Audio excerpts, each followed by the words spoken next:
everybody, welcome back to Cottonwood Hill Farms. It's a hot one today. We got a real scorcher out there. I think the heat index right now is 107, but the temperature is only like 92. But today is supposed to be the worst day out of this whole week. It's supposed to be really hot. It was hot yesterday, it's supposed to be hot the next few days, but I think today is supposed to be the worst one. But anyway, we're not doing any machine work today. Just like when it's 30 below wind chills out, when it gets this hot, I don't like running equipment. I don't like working out in it really hard, and I don't like my equipment working out in it really hard either. So not going to do any machine work today. Let the machines rest. And what I got going on is I got this old elevator that I decided to go ahead and get started on it. And this is the one that I don't know how much I talked about this, but this is the elevator that it's Grandpa's old elevator is what it is. And what I did is I got a tent set up here because I can't fit this thing in my shop. So I set this this tent up over it. And what we got going on is this sprocket right here, the teeth broke off of it, which is not surprising because this elevator's got to be 90 years old, I would imagine. I don't know if there's a manufacture date on the tag or not, but she's an oldie. But it's actually in pretty good shape considering it needs a few new parts. And that's what I'm going to go ahead and do. We're going to first thing we're going to do is over here on the end of it, I'm going to loosen up these my father-in-law has just got done mowing, and so he's blowing off the driveway. Anyway, first thing I'm going to do is loosen these up. We'll see how loose they actually are, but I'm going to loosen these up. That's how you get this chain off. So I'm going to loosen both sides there, get that loosened up. And this is really a neat old elevator, the way it's set up. It's not the most economical thing, but it's neat, that's for sure, and it works for what I need it for. You can see the chain broke in a couple spots right here and then up here further too. And it got bound up, and so I'm going to loosen it up there first. The goal right now is to get the chain loosened up, get these bearings cut off, because once I cut those 4 bolts off on these bearings, I can get a jack under this and I can lift this whole thing up. Once I lift it up, I'm going to cut my cutting wheel. I'm going to cut all these bolts right here off, and then take the whole, well, I gotta undo this chain, obviously, and that's the point of loosening that end, is so I can undo this chain, and then cut all these bolts off here on both sides, and then just separate this whole front clip, pull it off, and get it up on the bench. That way I can do whatever I need to. I can cut this bar up and press it out, or whatever needs done here, but I want to get all that off.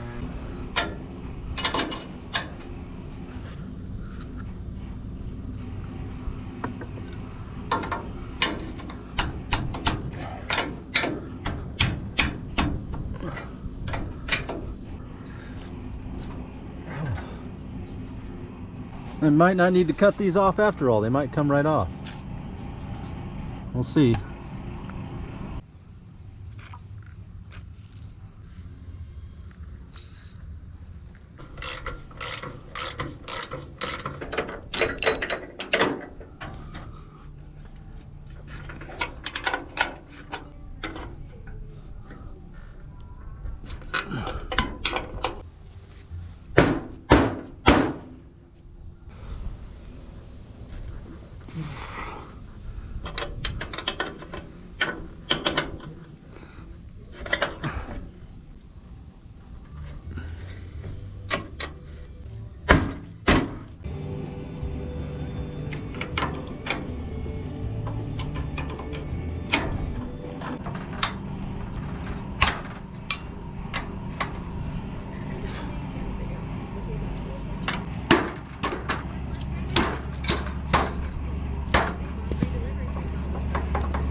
I'll probably take the chain off, separate the chain here, lay it back or lay it down, and then take all these out so this comes off.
This kept sliding down, so I had to throw a ratchet strap on it to hold it from sliding.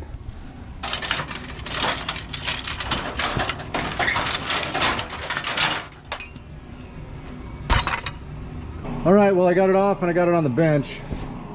This piece right here, this elevator used to have a hopper a long time ago, many moons ago, and it's not gonna have one anymore. So this piece is gonna come off. There's no use having it here. I never even noticed this before until last night, but this had been fixed and it's pretty obvious now. I don't know if you can see down in there, but this, there's a bunch of dried grease, but this hole had gotten wobbled out. So I don't know if this is a bearing inside here or just a bushing. I'm assuming it's just a wear bushing inside here, but this one wore pretty good. And so what they did was they just welded a plate on here and then bolted a bearing to it, which is actually pretty interesting the way they did that. So, but anyway, that's gonna be it for now. I'm getting hot. It's hot out. In fact, I just checked my phone. I don't know if you can see this, but the heat index is 109, and it's 93, but the heat index is 109. So anyway, I'm gonna run down. I want to check those dry cows. Days like this make me nervous because that float valve, algae comes out of that tank and plugs that float valve once in a while. And so I want to make sure they've got enough water and they're doing okay real quick. So I'm gonna buzz down there real quick, check them, and then I'm gonna head inside and I'm gonna cool off a little bit and find the couch because I'm getting tired. In fact, I'll probably sit down and do some editing because I'm really behind on editing videos. So anyway, we'll check back in here, probably be another day or so.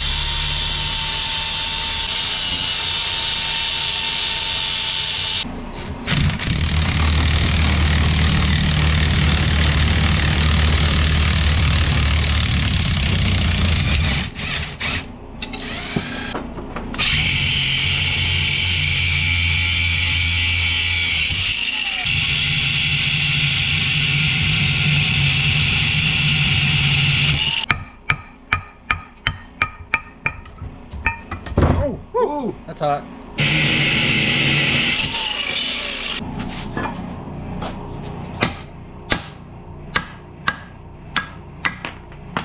So my neighbor ended up wandering over and he helped me with this, so I got back to work on it after I checked those cows. And what I decided, we got to looking at these bearings. I think I'm just going to reuse these bearings because they're actually in really good shape. But as you saw, we were able to just break these off rather than, we were going to press them off, but then I thought, well, there's no sense in only replacing one of those sprockets when they both drive the same chain. So we just busted them off. I'll take them in, get 2 new sprockets, shine that up, slide them right on, and should be able to get this thing back together in no time. All right, everybody, so it's a couple days later. I found some sprockets. I had to order these. I'll put the link in the description, but it was farmchains.com is who I found to get these sprockets from, and those guys, they knew their stuff too. They knew everything about what I was looking for here. So I went to a couple places over in Omaha. They didn't have anything I needed. I take that back. One place I think did have the right ones. It was questionable whether they were right sprockets or not. Either way, the sprockets, for 2 sprockets, it was like $260, almost $300. It was crazy. And then I found that place online, farmchains.com. That's where I got these sprockets. That guy knew right away what I was talking about. Got me what I needed within 3 days. So I would recommend them for anybody else. Anyway, this is a 2-piece deal. And what you do is it comes with a hub and then it comes with a sprocket. I got to put a couple tack welds on, put this together and then put a couple tack welds on here. But then these sprockets, oh, and then the other thing I got to do is drill. I got to drill a hole. I'm just going to use this. The way these are is they've got a keyway and then they've got 2 set screws. But what I'm going to do is I'm going to use this set screw hole. I already took the set screw out. I'm just going to drill that out and then I'm going to slide it on, and then I am going to use this hole on here to guide me to make sure I'm straight, because I don't have a drill press right now. And even then it would be kind of hard to get this exactly straight. So I'm just going to drill my first hole, ream that out, slide it on, and then use this hole to guide me to drill my second hole out. So that's how that's going to work in theory. And then I'll probably do that first, and then after I get that done, then we'll work on tack welding these together, and then we'll start putting everything back together.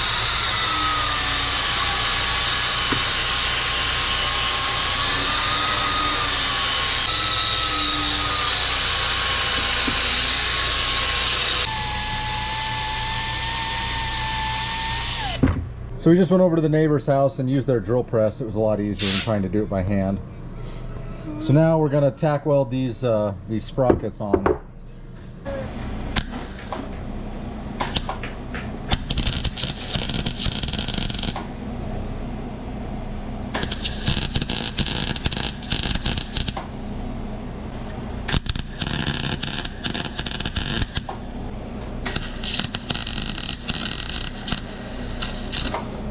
So I thought I was recording, but I wasn't. But I just got this side on. I had to, the hole through the shaft is just a little off, so I had to re-drill it just to kind of open it up a little bit to get the bolt through. So now we'll throw this one on. I think this one's fairly close. Yeah.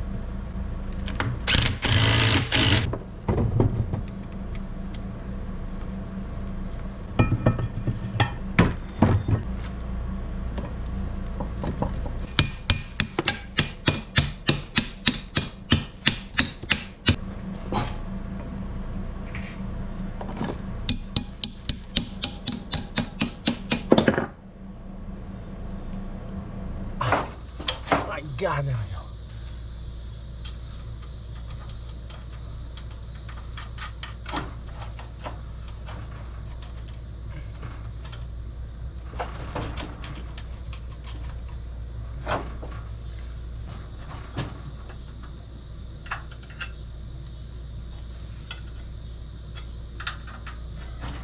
Ah! Go to your home. All right, well, I'm making progress. I still got quite a bit to do on this. I got some all thread to put across here where those other rods were, and then I got all new bolts for everything. So what I got here, so this chain, this original chain, there. That stuff's different. So I got different types of chain here.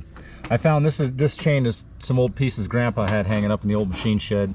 This one is not a match, but so this original chain that's on here is a 45 chain. Well, apparently, according to the guy from farmchains.com, they quit making this chain like 30 or 50 years ago, quite a while ago. And this elevator's got to be close to, it's got to be close to 100 years old. And so anyway, I found this chain, which I think it was 55 or 45. Hell, I don't know. Anyway, it looks like the same damn thing. So what the guy told me was that you can replace the 45 chain with 55 because they don't make the 45 anymore. These are 55 sprockets. 45 chain will work on 55 sprockets, and 55 chain will work on the old 45 sprockets, which is what the sprockets up at the end of the elevator are still 45. These are 55. They will work with the 45 chain. However, when this broke, I broke 2 or 3 links up here. So I've got to fix those. Well, I was told that the 55 chain, you cannot interlock 55 and 45 chain. You have to use one or the other.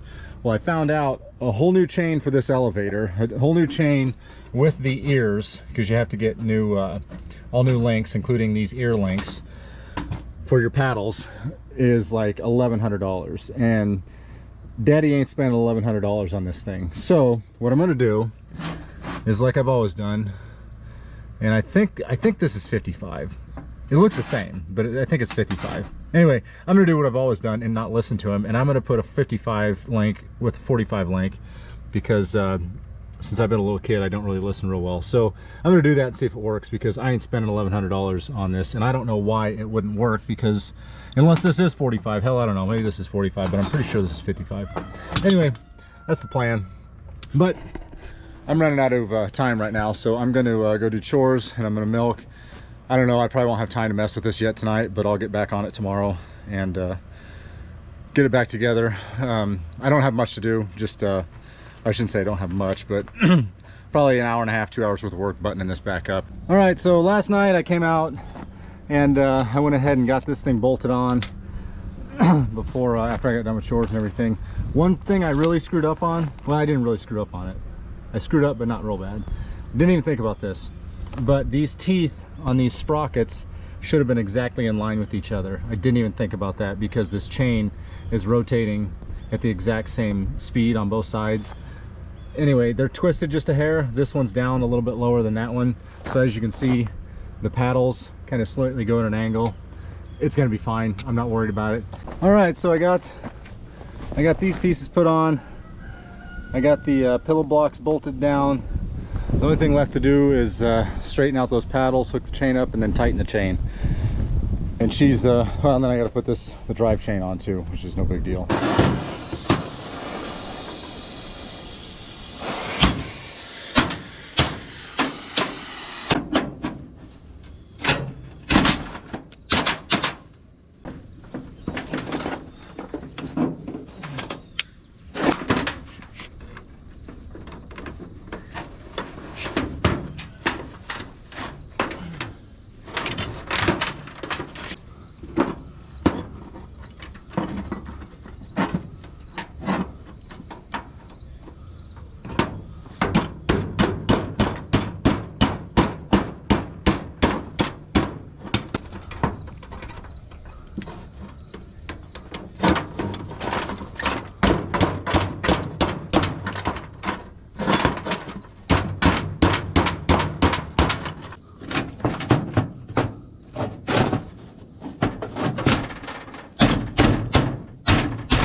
All right, so I've got this put back together.